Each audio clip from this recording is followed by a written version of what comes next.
لامبے لامبے کرتوں اور چوڑی دار پاجاموں میں ملبوس بڑی بڑی مونچھوں والے ڈوگرے ریاست میں شاہی اولاد کا درجہ رکھتے تھے۔ ان کے پاس وسیع جنگلات ہوں یا 1-2 ایکڑ اراضی، وہ اپنے نام کے ساتھ راجا یا ٹھاکر یا دیوان کا دم چھلا ضرور لگاتے تھے اور چھاتی نکال کر ایسے دم خم سے چلتے پھرتے تھے جیسے وہ ابھی ابھی راج محل کے پنگھوڑے سے انگوٹھا چوستے ہوئے برآمد ہوئے ہوں۔ ان کی اراضیاں مسلمان مزارع کاشت کرتے تھے، ان کے مویشی مسلمان بچے جنگلاتی چراگاہوں میں چراتے تھے اور وہ خود آلتی پالتی مار کر بیٹھے چلم پیا کرتے تھے۔ چلم پینے کے علاوہ اپنے گھٹے ہوئے سر پر برسر عام تیل کی مالش کرانا بھی ان کا محبوب مشغلہ تھا۔ مالش کے بعد وہ اپنی چندیا پر لہراتی ہوئی 7-8 انچ لمبی بودی کو مونچھوں کی طرح تاؤ دیتے تھے اور دونوں ہتھیلیوں کے درمیان رسی کی طرح بانٹ کر پیچ در پیچ کارک سکرو کی مانند اینٹھ لیتے تھے۔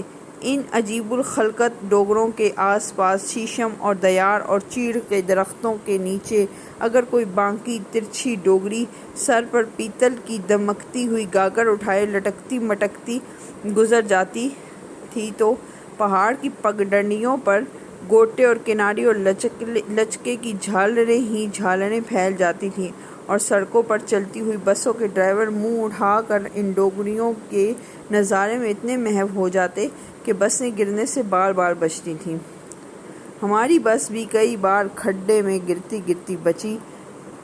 آغا صاحب تو بڑے خوش تھے کیونکہ ہر بار پارسی لڑکی خوف سے چیخ مار کر ان کے ساتھ لپٹ جاتی تھی، لیکن ان کی بیگم نے ڈرائیور کو خوب آڑے ہاتھوں لیا۔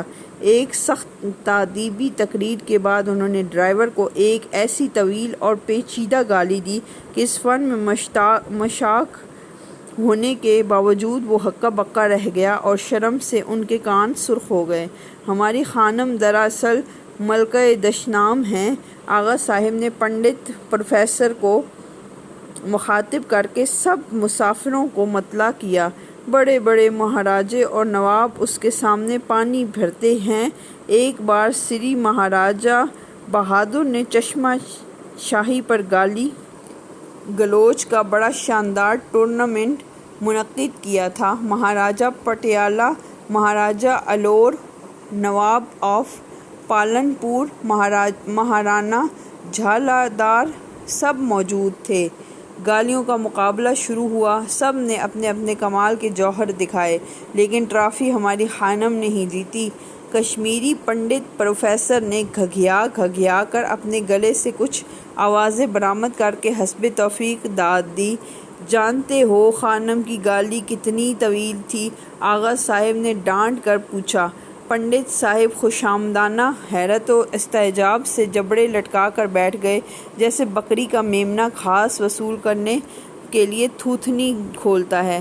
خانم کی گالی 1.5 منٹ دراز تھی، پوری 1.5 منٹ۔ آغا صاحب نے اعلان فرمایا، پنڈت جی ایک بار پھر تازہ حقے کی طرح گڑگڑائے اور آغا صاحب کی خوشنودی حاصل کرنے کے لیے فن دشنام طرازی کے حق میں ایک عالمانہ تقریر جھاڑنے کے لیے پرتولنے لگے، لیکن ڈرائیور نے انہیں مہلت نہ دی۔